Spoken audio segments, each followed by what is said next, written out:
E o resto é minúsculo, então só... Sim, só a primeira palavra, tá? Todas as palavras do título devem ser grafadas com letras minúsculas. Algumas pessoas, a gente pode observar que em alguns trabalhos, eles costumam colocar a primeira letra de cada palavra do título em maiúscula. Mas, segundo a BNT, não. Apenas a primeira letra da primeira palavra, com exceção de nomes próprios. Claro, se o título contém nomes próprios, nós devemos então grafá-los com a letra maiúscula. Caso contrário, só a primeira letra da primeira palavra, ou nesse caso específico da entrada pelo título, então nós vamos colocar a primeira palavra, tá? E aí, continuando, nós temos então exemplos de obras com outras responsabilidades. Nesse caso nós temos os organizadores, os compiladores, editores, adaptadores, que podem vir a assumir, né, aquele lugarzinho do autor.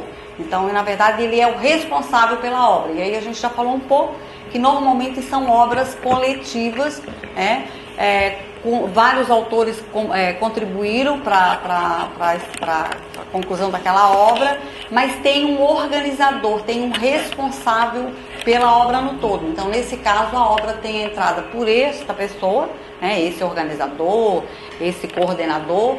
E aí a gente sempre, então, vai atribuir a função dele nessa obra, né? Ele não é um autor, mas ele tem uma função que é de organizar, por exemplo, como o exemplo que a gente tem aqui. Pode perguntar. Então, tem uma obra que envolve várias entidades, e tem um professor que é coordenador. Sim. Então, a entrada vai ser o coordenador. Provavelmente por esse coordenador, tá? É sempre importante que, às vezes fica difícil para a gente dizer quem é o autor, ou a quem nós vamos atribuir a responsabilidade dessa obra, sem que a gente tenha a obra na mão. Porque depende muito de como essas informações estão apresentadas na obra. Se há um destaque para esse coordenador, se não, ele aparece na folha de rosto, não, ou ele aparece, entendeu? Então, depende muito de como essas informações estão apresentadas na obra, tá? A princípio, me parece que sim, que a autoria deve ser atribuída a esse coordenador, tá? Então, a função dele, como eu já coloquei antes, né, ela deve vir sempre abreviada no singular, mesmo que a obra tenha mais de um organizador, por exemplo. Se ela tiver 3 organizadores, nós vamos fazer sempre, seguindo o mesmo exemplo da autoria, né? Separar sobrenome, vírgula, prenomes, ponto e vírgula para separar os vários organizadores ou os vários editores. E no final a gente coloca entre parênteses a palavra organizador, sempre no singular, né? E sempre entre parênteses, tá? E isso, como vocês podem observar, pode ser utilizado para qualquer que seja a responsabilidade. Depois a gente tem uma outra modalidade de autoria, que é o autor-entidade, né? Autor-entidade sempre é uma organização, tá? Uma empresa. Então a gente tem aqui alguns exemplos de autoria como exemplo de autoria de entidade. Então nós temos uma universidade, aqui o exemplo da Universidade Federal de Santa Catarina, a Associação Brasileira de Normas Técnicas, o Congresso Brasileiro, por exemplo, de Biblioteconomia, congressos, seminários, eventos em geral, né? Eles terão a entrada sempre pelo nome do evento e sempre nesse formato que a gente está colocando aí, todo em caixa alta, né? Isso a gente está falando, pessoal, de quando a gente vai fazer a referência da obra no todo. Por exemplo, os anais ou os proceedings de um congresso, dificilmente nós, na academia, vamos fazer a referência desse documento no todo, porque em geral nós utilizamos artigos que foram publicados nos anais.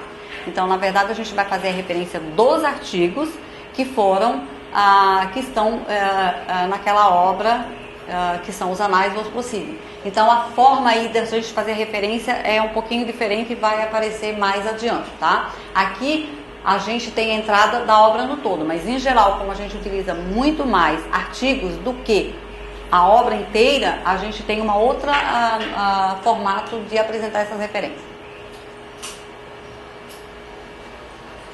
Continuando então nos exemplos de entidade governamental, né, a gente tem aqui alguns exemplos de obras cuja responsabilidade, né, é um órgão governamental, da administração direta. Então aí nós temos os ministérios e as secretarias, né? Secretarias de governo estadual ou federal e os ministérios. Então, em geral, obras dessa natureza, elas têm a entrada sempre pela área jurídica, né?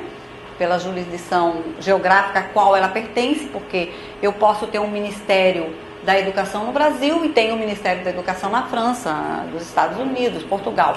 Então, cada vez que eu for fazer a referência de uma obra cuja autoria é atribuída a um ministério, a uma secretaria, sempre eu devo colocá-la subordinada à área geográfica, tá? Do país, estado ou município. Aqui a gente tem 2 exemplos e sempre observando também a subordinação que este órgão tem ao órgão superior, né? Então, se eu tenho um trabalho publicado pela Secretaria de Agricultura ou de Cultura ou do Trabalho, eu preciso saber que ela está subordinada ao Ministério, que por sua vez está subordinado à área geográfica, que é o país, estado ou município, né?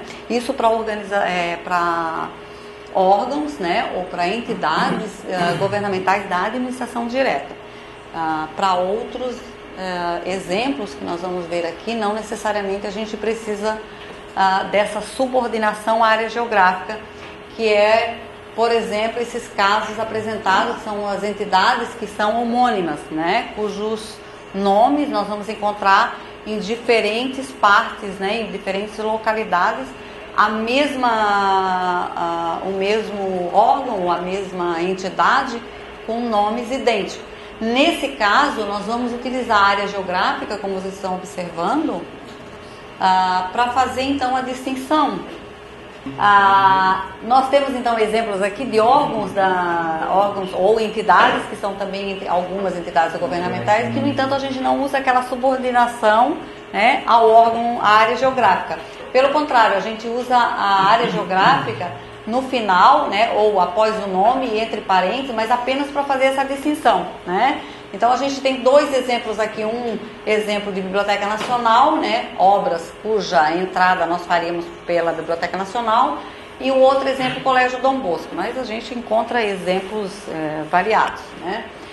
Então nesse caso a gente colocou a área para fazer essa distinção, de que eu estou fazendo a referência de uma obra publicada pela Biblioteca Nacional de que país, né? Portugal, Brasil. Então nesse caso eu uso a área geográfica para fazer essa distinção, bem como ali o exemplo do colégio, né? Então são em geral obras publicadas por entidades, por organizações que são homônimas, tá? Só para a gente ver que há essa distinção. Em alguns momentos eu vou colocar essas obras subordinadas à área geográfica, e em outras elas não precisam vir subordinadas, mas no entanto eu vou usar a área geográfica para fazer a distinção de que eu estou falando de uma e não de outra, né? Depois, com relação ao autor desconhecido, nós também já mencionamos no início, né? Quando a autoria de uma obra não puder ser identificada, né? Ela não está claramente identificada na obra, nós então fazemos a entrada dessa obra pelo título, tá? Sempre colocando, nesse caso, a primeira palavra toda em caixa alta, desconsiderando artigos e palavras monossílabas, né? Então nós temos um exemplo ali, a ética nas universidades, diagnóstico na educação, um lago dourado. São 3 exemplos de referência cuja entrada será feita pelo título.